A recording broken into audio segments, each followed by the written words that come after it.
Hi, in this video, we're going to talk about normal data. So when I say normal, I mean Gaussian distributed, the classic bell curve. First, why do we care? Well, a lot of hypothesis testing depends heavily on the data being normally distributed. And I mean a lot, I mean a whole bunch of tests from statistics require that our data be normally distributed for things to make sense. Now, one of the things that makes this still a reasonable assumption to work out is that from the central limit theorem, a lot of situations can be jury-rigged to be approximately normally distributed. And because of that, I can run a full range of hypothesis tests, with normal assumptions, normal data assumptions that at first glance I wouldn't be able to. And so this really gives us more power in our ability to reach, the right conclusions. All right, so the normal distribution, this is what we call the bell curve. This is like the classic bell curve. Now, when we say bell curve, that's like an approximate terminology. Notice that, when we say our deltoid muscle, that connects to delta, if you actually look at it, it only kind of looks like a triangle. It doesn't really look like a delta to me, but, it's close enough. There's an article, I believe it's in Significance for the American Statistical Association, about how bell curves don't actually look like bells. The authors were very particular about the shape of a true musical bell. So it's not exactly like a bell, but it's the best description that we could have, given that we're talking about a math object and not a musical object. All right, so z-scores in your introductory statistics course, we use z-scores to standardize our data so that we can run like a test. This was super important back in the day when people were doing things by hand, such as like the Hidden Figures movie, like when they were doing the calculations pencil and paper for statistics. Well, they can't have every single possible distribution like written down in books. What they would do back then is, as they did calculations for things that were just unwieldy, super difficult to do, they would do it one time and then they would put it in a book and you have to look things up. Well, there are infinitely many probability distributions. And so to make things simpler, they would have reference distributions, and standard normal with mean 0, standard deviation 1 is by far the most common reference distribution. And so anytime that I have a normally distributed data, I can subtract the population mean, divide by the population standard deviation, and that will give me a standard normal distribution. All right. And when I say mean and standard deviation here, I'm talking about the population, not the sample. Now here I have to, know or assume what the population parameters are. So we use this for things like how many standard deviation is this point from the mean, and what is the probability of obtaining this score, or one that is more extreme. All right, so now normal data and statistical tests. If we have a parametric test, here we're saying that there's different definitions of this. My definition of a parametric test is that we have an assumed distribution of our data, regardless of what that distribution is. Other people will say it has to have assumed normally distributed data. Don't get hung up on those details. So for this video, we're saying that a parametric test is one that requires normally distributed data for the hypothesis test to be a meaningful inference. Now, a non-parametric test does not make an assumption about being normally distributed, or by my other definition, has no assumption about the distribution at all, or very light assumptions.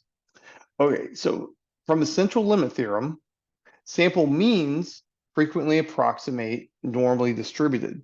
All right, and so because of that, if there's some way that I can like engineer what I'm working with to be a sample mean, frequently I can actually run a parametric test, even though at first glance it doesn't look like I should be able to.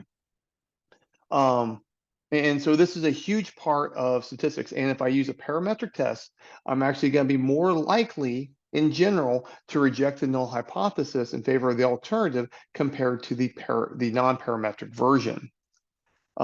So in a parametric test, the reason why we prefer that is that if I have the correct assumptions, I'm more likely to make the correct conclusions. If I can make those assumptions, then I want to do that. And we're going to talk about how can I check to see, is it reasonable to use the normal distribution? All right, so we've got normal, we've got Z, and we've got alpha. And so we're going to call alpha our significance level. This is going to be our type 1 error risk tolerance. All right, so alpha, which is our significance level, is also the upper bound of how risky we want to be in terms of making a type 1 error. At this stage in the game, we're only talking about type 1 error. There's also a type 2 error. A type 1 error is that the null is correct, but I made a mistake. So the null is correct.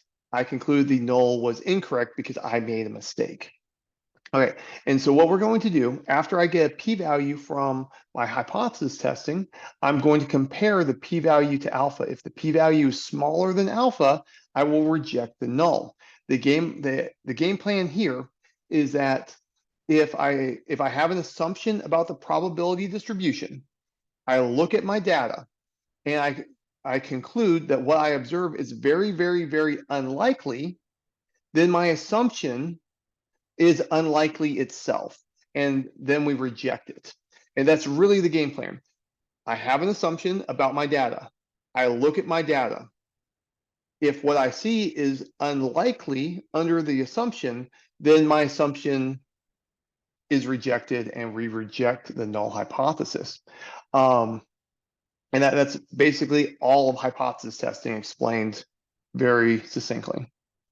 All right, so let's go ahead and run through some examples. We're going to generate some fake synthetic data. And so here we're just going to have, I'm generating fake data of normally distributed. And I'm using NumPy, the random normal here. I'm going to say that 50,000 is the mean, standard deviation is 5,000, and I'm going to generate 1,000 observations. All right, so now let's visualize our normal data.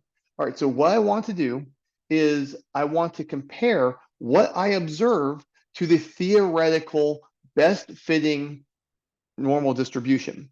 All right, so there's going to be two steps to this. First, I'm going to come up with a distribution picture of my data. Then I'm going to come up with the best normal distribution that matches my data. If the two plots look really close to each other, that is evidence that I have normally distributed data. If the two distributions look very different from each other, then that is evidence against my data being normally distributed. And we can also do this with histograms. I chose to use displot from Seaborn.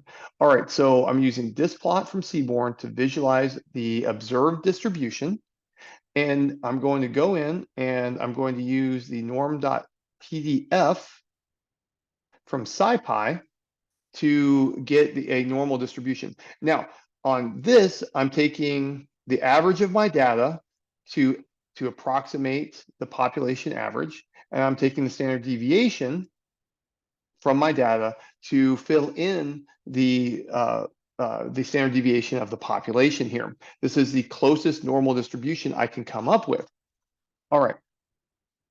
And now if I have a different hypothesized normal distribution, I could put in a different mean and or a different standard deviation. All right, and so the blue line is my observed distribution. This is from my observed data. The red dashed line is the closest normal distribution that I can come up with. And I look at, to me, these look pretty close. For the purpose of hypothesis testing, I feel like this is okay. This is evidence that my data is normally distributed. Realize that I generated the data using random normal, so it should look pretty close. But if I saw a very large difference between the red line and the blue line, then that would be evidence for my data not being normally distributed. All right, now QQ plots, what we're going to do is I have my data and I want to compare my data to some distribution. The big idea here is if my data lands really close to the line, that's evidence that my data is coming from that distribution. So I take my data, I take a possible probability distribution, and then I plot the QQ plot. If the data points are really close to the line, that's evidence that I have that my data is from that distribution. Now, it's possible for your data to look like multiple distributions. You have to use like subject matter knowledge and hypothesis testing to figure out which one is best. Most often, we're going to be checking against normal. All right, so to do this, I'm going to take distributions from SciPy once again. I'm going to take the normal distribution, and I'm going to do a QQ plot from stats models. All right, and you'll notice that this is pretty close. It's okay to have a little bit of deviation of the far left and far right. That's acceptable. And here it's pretty tight. This is evidence that my data is coming from a normal distribution. It should because I generated it normal, but we don't know this with real life data. We have to run it and check. Okay, so now what if I have the wrong distribution? All right, so let's say that I think my data is coming from uniform. That for some reason, I believe my data is from a uniform distribution. Well, I can put this in, and then you notice, hey, wow, look at this. Look at that. Like that line is nowhere near my data points. All right, so specifically, we are going to be looking at the far left and the far right in most cases. If I have deviation in the middle, that is severe evidence for not matching up on the distribution.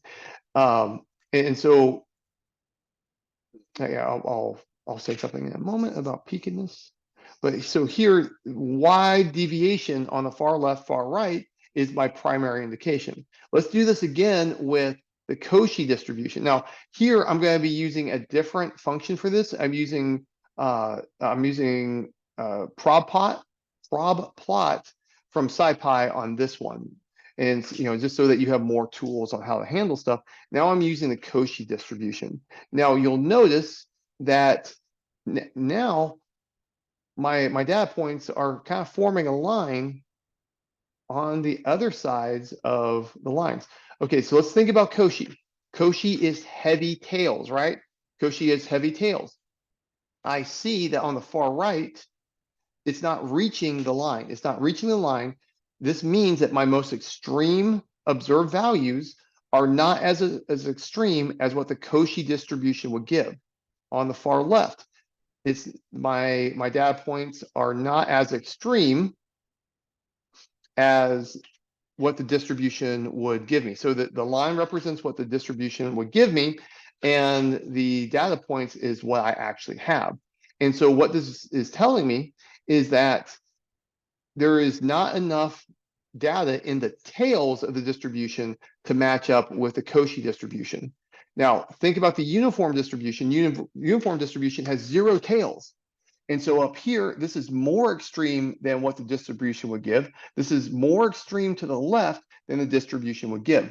So if I see that my tails are pointed on opposite sides, so that like above and below and above, then that's an indication that there's a difference in the tails between my hypothesized distribution and my observed data. Now, next, let's move on to log normal. All right, log normal is extraordinarily skew right. On this one, notice that I deviate on the left and the right, and both are below. Okay, so I look at this and I conclude that the log normal is not the right distribution for my observed data. Let's keep going with this. Now, this is a beta 10-1 distribution. Beta 10-1, well, this distribution is skew left. I picked it to be skewed left. And you can see that I've got points above the line on both sides. All right, so when I see my tails both above or both below, I know that there's a skewness aspect in relation to my observed data. So so that this can, help me diagnose what is the right distribution for my data. All right, let's keep on going. All right, so punchline, if the dots are close to the line, especially far left, far right, the observed data matches the distribution well. See, some deviation is okay, but that's really where we're looking hard. If the dots are far from the line, the observed data are not a match for the distribution. All right, so let's talk about some hypothesis testing to come up with a more objective route instead of using our eyeballs. All right, so our null hypothesis is that the data is from a normal distribution. Our alternative hypothesis is that the data is not from a normal distribution. And we can use Shapiro-Wilk. I don't know how to say it, I won't try, and Anderson-Darling. All right, so this one, Shapiro-Wilk, is from my schooling, the gold standard when I have smaller data. Now, if you have a lot of data, this one will typically reject the null hypothesis, even when you have reasonably normal data, just because it's super, super sensitive. So with large data sets, it's practically guaranteed to reject the null hypothesis. So don't put a lot of stock and store in that if you have a large data. Now, this one uses kurtosis and skewness to compare, and Anderson-Darling returns a list of values, at least in Python. All right, so Shapiro-Wilk, I'm just going to go to SciPy, use the Shapiro function. You notice I get a p-value of 0.13, so that's bigger than alpha. I failed to reject the null hypothesis at a 0.05 significance level. Here we conclude that our data is normally distributed. Now, Anderson-Darling, what we're going to do is that we're going to run it, and we're going to get a list of values. And this is what the actual output looks like. I went ahead and ran this, copied and pasted. I've ran this a couple different times. It's random number generation. So here's how we actually want to make a conclusion. So here's our significance levels, and this is 0.15, 0.1, 0.05, 0.025, 0.01, and then our critical values are here, and our test statistic, wherever it lands, tells us between which significant levels we have. If it's smaller than all of them, then we will fail to reject the null hypothesis across the board. And so we have a collection of different thresholds to compare to. All right, so normal distribution, super, super, super useful for hypothesis testing because we can re-engineer a lot of situations to be approximately normal. Since it's approximately normal, we can run a hypothesis test when I wouldn't otherwise. And now these visualizations give us evidence to say, hey, is it normally distributed? Is it not? But hypothesis testing really is a better way to go, more concrete. All right, well, that's all I've got for you. Life is short. Do math.